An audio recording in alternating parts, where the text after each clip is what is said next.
राज ठाकरे यांची भेट घेतलेली आहे, काय औचित्य होतं भेटीचं आणि काय म्हणालेत राज ठाकरे? औचित्य असं होतं की सदिच्छा भेट होती, जिंकून आलो होतो. जिंकण्याच्या अगोदर देखील मी एक सदिच्छा भेट घेतली होती, तुम्हाला माहिती आहे, आणि इथेच मी बाईट दिली होती. त्यामुळे त्यांच्या सदिच्छा, त्यांच्या आशीर्वाद, त्यांचं सहकार्य, त्यांच्या सर्व कार्यकर्त्यांचं हे सर्व मिळालं होतं. त्यामुळे एक नक्कीच या पद्धतीची एक भेट घेणं, त्यांचे आभार मानणं हे होतं, ते मी मानायला आलो होतो इथे. सध्या तुमच्या खासदारकीला घेऊन वाद हो, खूप मी त्याबद्दल राज मी ठाकरे हे पण असंच आहे ना की त्याबद्दल पण बोलले, पण ते मी आता तुम्ही मला माझे काही प्रश्न असतील ते मला विचारलं तर बरं होईल.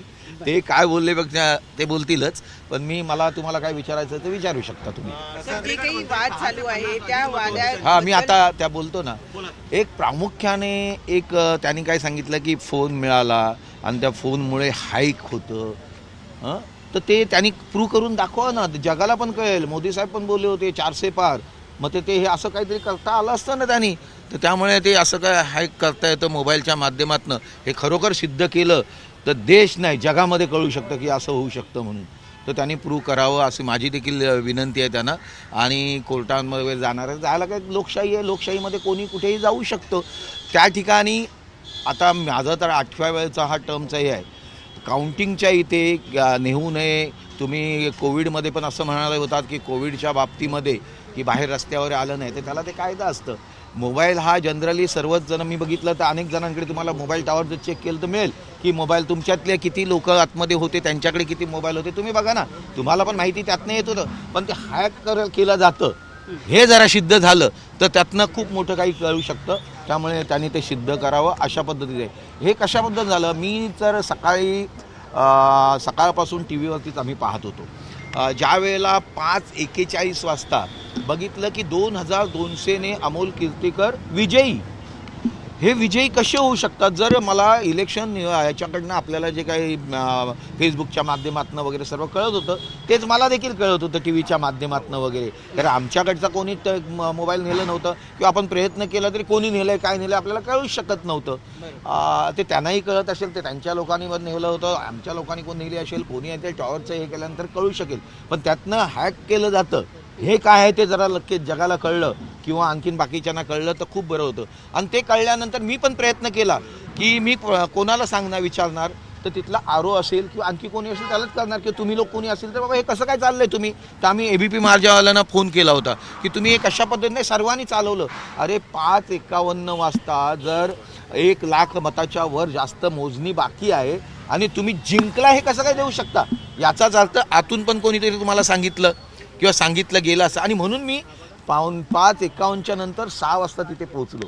6 वाजता पोचल्यानंतर मी तिथे त्यांना विचारायला गेलो, मी आत गेलो त्यावेळेला, की हे कसं काय चाललंय. बोलतं आमची संपूर्ण प्रोसिजर चालू आहे, तुम्ही जाऊन बसा तिथे, आम्ही काही डिक्लेअर केलेलं नाही. मग हे कोणी डिक्लेअर केलं हे सर्व असं, हा देखील प्रश्न येतोय. आणि मग ते गुलाल उधळणं, हे करणं ते करणं, तुम्ही पाहिलं असेल मोठे कटआउट घेऊन गुलाल उधळणं वगैरे.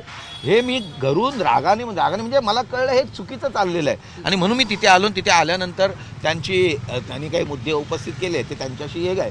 पण असं कुठलंही मी जाऊन त्या कोचवर बसलो होतो आणि पाहिलं की तुम्हाला एक माहिती आहे, पहिली बॅलेट पेपरची जी काउंटिंग असते ही सकाळी 8 वाजता झाली. म्हणजे त्यांच्या माहितीतनं आणि आमच्या पोलिंग एजंट जे गेले होते त्यांच्या माहितीतनं हे सर्व आपल्याला कळलं. आणि ती काउंटिंग संपल्यानंतर सर्वांकडे त्यांच्या जे प्रतिनिधी प्रत्येक सर्वांकडे टोटवलेली की 1550 मला मिळालेले आहेत, त्याच्यानंतर 1500 मतं ही त्यांना मिळालेली आहेत. हे सर्व पहिल्यापासूनही होतं, फक्त A+B करायचं होतं. आणि मग EVM जी ज्या वेळेला त्यांनी चेक करायला घेतलं त्यावेळेला लास्टच्या वेळेला 1ने ते प्लस होते, अमोल कीर्तीकर 1ने प्लस होते. आता जर हॅक जर करायची होती तर मी प्लसने जाईन ना. हॅक जर करायची होती त्याने मी 1ने कशाला प्लसने मायनस जाईन. मी 1000ने 2000ने 4000ने काय की लाखाने काय असेल ते त्यांनी प्लस जाईन. 1ने ते होते. आणि मला वाचवलं कोणी असेल तर बॅलेट पेपरने. बॅलेट पेपरची जी टोटल होती ती पहिल्याने जी केली होती ती नंतर A+B केली असेल आणि त्यातनं त्यांना 1501 वगैरे काय मिळाले होते. तो 1 आणि इकडचा 1 मायनस झाल्यानंतर 50मधून 48 मताने प्लस झालं. आता 50 नंतर 48 मताने प्लस झाल्यानंतर त्यांनी त्यांचं जे कॅल्क्युलेशन असतं प्रत्येक टेबलचं, त्यावेळेला 20 उमेदवार आतमध्ये होते, त्यांचे प्रतिनिधी 20 लोकांचे काही जे असतील ते आतमध्ये होते. मी तर आतमध्ये नव्हतो. मग प्रश्न राहिला हॅक केला जातो की नाही. मोबाईल तर सर्वांकडे असतील, कोणी कुठे असतील, तर तुम्ही तुमच्याकडे पण तिथे मोबाईल तुमची अर्धी लोक आतमध्ये मी पाहिली. माझ्याबरोबर देखील 2-3 लोक तुमची टी व्हीवाले आतमध्ये गेले होते, त्यांच्याकडे पण मोबाईल होता. मग ते पण हॅक करू शकतात का हा पण प्रश्न येऊ शकतो. त्यामुळे या कुठल्याही गोष्टीला अर्थ नाही आहे. काही आणि कोणतरी म्हटले शपथ घेऊन शकणं म्हणजे काय असं, तर हां ती का आईची शपथ आहे का? ती का आईची शपथ आहे का? 4.5 लाख लोकांनी मतदान केलेलं आहे, निवडून दिलेलं आहे आणि ती कायद्याच्या दृष्टीने आहे. तुम्हाला कायदेशीर ज्या गोष्टी करायच्या त्या प्रत्येकाने कराव्या, त्यालाबद्दल काही नाही आहे. आणि त्यामुळे अशा पद्धतीने निगेटिव्हिटी माझ्याबद्दल करणं हे का पुन्हा मुलाला कदाचित तिथून MLA ला उभा करायचं असेल, मग त्या MLA ला उभा करायचं आहे तर वायकरांच्या विरोधात. आता मी तुम्हाला माहिती आहे, मी त्या ठिकाणं माझी जी ताकद असेल, कामाची ताकद किंवा संघटनात्मक ताकद किंवा आणखीन काही मी जे काही चांगलं करेन त्याची ताकद ह्या 4 महिन्यात दिसून येईल ना. मला तर 13 दिवस मिळाले होते. याच्यामध्ये दुसरी एक गोष्ट की CMच्या माध्यमातून त्यांना जो फंड दिला होता तो मी ऐकलं की 535 कोटीचा फंड त्यांना दिला होता. आता हा फंड आणि त्यांचं ते आणि त्यांचा मुलगा तोच वापरत होते. जे पदाधिकारी शिवसेनेचे किंवा ते नेते असल्याकारणाने त्यांची नेमणूक देखील त्यांनीच केली होती. मला माहीत नाही माझ्या समोर बसलेला कोण, माझ्या बाजूला बसलेला कोण हा पदाधिकारी इकडचा आहे का तिकडचा आहे. हे माझं देवाची कृपा, मतदारांचे आशीर्वाद याच्यामुळे 13 दिवसामध्ये जे करता येईल, एक रेप्युटेशन होतं, कामाचा ब्रँड होता आणि त्या अनुषंगाने निवडून आला. तिथे गेल्यानंतर मी देखील कामच करणार आहे. मला दुसरं काहीच नाही. मी वर्कॉलिक आहे, अल्कोहोलिक नाही यांच्यासारखा, वर्कॉलिक आहे. आणि त्यामुळे काम हेच माझं दैवत आहे, लोकांची कामं करणं. त्यामुळे कुठल्याही प्रकारचं माझ्याकडनं किंवा मला काही करता येतं आहे किंवा असं काही नाही आहे. हे खोटा प्रचार चालला आहे. हा खोटा प्रचार त्यांनी थांबवावा. कोर्टात जायचं तर कोर्टात जावं, जिथे जायचं आहे कायदेशीर बाजू मांडाव्या, पण खोटेपणा करू नये एवढंच माझी विनंती. दबाव होता, सारखे फोन येत होते, त्या वारंवार वॉशरूमला जात होता, असे सुद्धा काल आरोप करण्यात आले. संजय राऊतांनी आरोप केलेला आहे. एक कोणाचा दबाव होता, काय होता हे तर मी काय सांगू नको शकत नाही. तुमच्यावर आता तुमच्या मालकाचा दबाव असेल किंवा काय मी सांगू शकतो का? मालकाचा दबाव तुमच्या कोणावर आहे किंवा काही आम्ही बोलू शकतो का? असू शकेल तुमच्यावरती की हे द्यायचं नाही, ते द्यायचं नाही, काय असेल हे मी काही बोलू शकत नाही. त्याचं मी माझ्या बाबतीमध्ये काय असेल त्यांनी मला वाटतं तिथे संपूर्ण कॅमेरे लावलेले आहेत, टोटली कॅमेरे लावलेले आहेत. सर्व कॅमेऱ्याच्या ऑन कॅमेरा संपूर्ण चाललेला आहे. एवढे पोलीस आहेत. 20 उमेदवारांचे, जो उमेदवाराने आमच्या त्या मोबाईलची तक्रार केली त्याला 1000 तरी मतं पडलेत का हो? बघा, त्याला 1000 तरी मतं पडलेत का? मग अशा पद्धतीने तो कंप्लेंट करतोय. तो कोणाच्या सांगण्यावरनं करतोय? उगीच हॅरेसमेंट करायची यामध्ये. त्यामुळे पारदर्शकतेने या मुंबई शहरातली, महाराष्ट्रातली, इंडियातलं हे झालेलं आहे. मग माझ्याकडनं जर असा मोबाईल असेल तर यांनी पण यांच्या इथे देखील जे निवडून आलेले जे उमेदवार आहेत, त्यांचे खासदार आहेत, तिथे पण यांनी असा प्रयोग केलाय का तो देखील त्यांनी सांगावा. हां, आता ते जर असे मोबाईलच्या बाबतीमध्ये हे जर करत असतील तर तुम्ही देखील तुमचा बॉडीगार्ड घेऊन वगैरे आतमध्ये आला, ते देखील चुकीचं आहे ना. हे 188 या नियमाच्या अनुषंगाने काय 500 रुपये दंड असतो असं काही नाही आहे मोठं. पण त्याला खोटं देऊन त्याला कुठलं तरी वळण दाखवावं. असं वळण न दाखवता तुम्हाला कायदेशीर कुठल्या ज्या काही गोष्टी करायच्या आहेत त्या कोणीही करू शकतो, ते नाही आणखी कोणी करू शकतो. त्यामुळे तुम्ही ते केल्या कारणाने आम्हालाही करायला लागलं. तर आम्ही कशाला केलं असतं? कोणाच्याबद्दल काय गरज आहे असं कोणाला हे करायचं?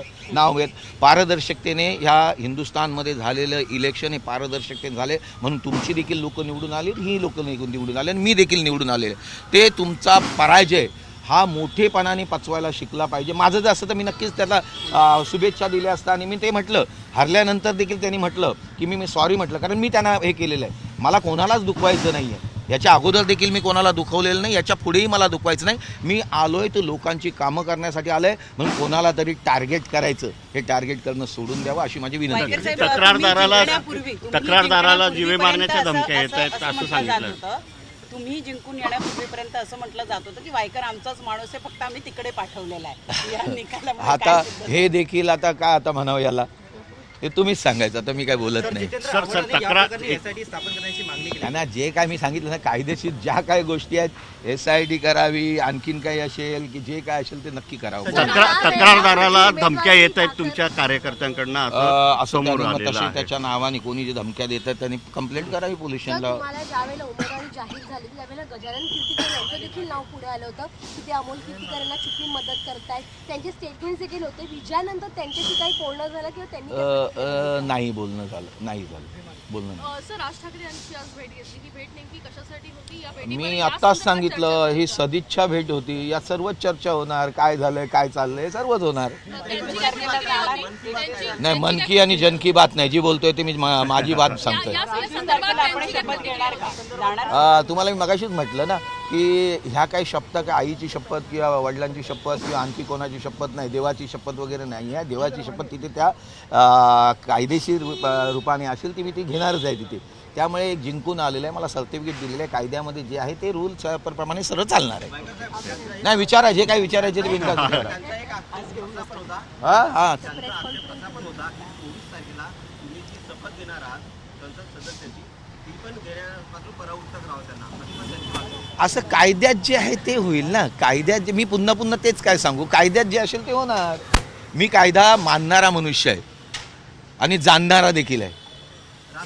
राज ठाकरेंनी काय नेमकं म्हटलंय आजच्या बैठकीमध्ये? कारण तुम्ही त्यांना स्पष्टीकरण दिलेलं आहे. आज काय झालं नेमकं याच्या मी असं काही स्पष्टीकरण काय कोणाला दिलेलं नाही राज आहे. ठाकरेंची तुम्ही प्रतिक्रिया विचारताय काय? त्याला स्पष्टीकरण देतोय मी. राज ठाकरे काय म्हणाले नेमकं? नाही, असं आता जी काही राजकारणाच्या वरती जी गोष्टी असतात त्याच चालणार. सर, मतमोजणीच्या वेळेला अनेक जण मोबाईल वापरत होते. तुमच्या देखील निदर्शनास आलं आलं होतं माझ्या पण, मला पण दिसत होतं. निवडणूक आयोगाची जी यंत्रणा होती याचाच अर्थ कमकुवत होती का? अशी इथंच नाही, इथंच नाही, संपूर्ण जेवढं मी आता आज 8 इलेक्शनला मी हे केलेलं आहे तर सर्व ठिकाणी तुम्ही पण घेऊन गेलेलं असणार असं नाही आहे. तुम्ही नाही सांगू नका मला तुम्ही. हां, सीसीटीव्ही संदर्भात देखील प्रश्न ते उपस्थित बघाव ना, करायचं ते सर- आले सीसीटीव्ही मध्ये आले तर सीसीटीव्ही मध्ये काही जरी आलं किंवा कोणी बोललं किंवा काही केलं याचा काही त्या काउंटिंगशी की मतदानाशी हा काही संबंध नसतो. संजय राऊत म्हणतात काहीतरी ठाकरे गटाचा रडीचा डाव आहे का? मी ठाकरे गटाचा आणि कोणाचाही म्हटलेलं नाही. रडीचा डाव खेळू नये उमेदवाराला म्हटलेला आहे. थँक्यू.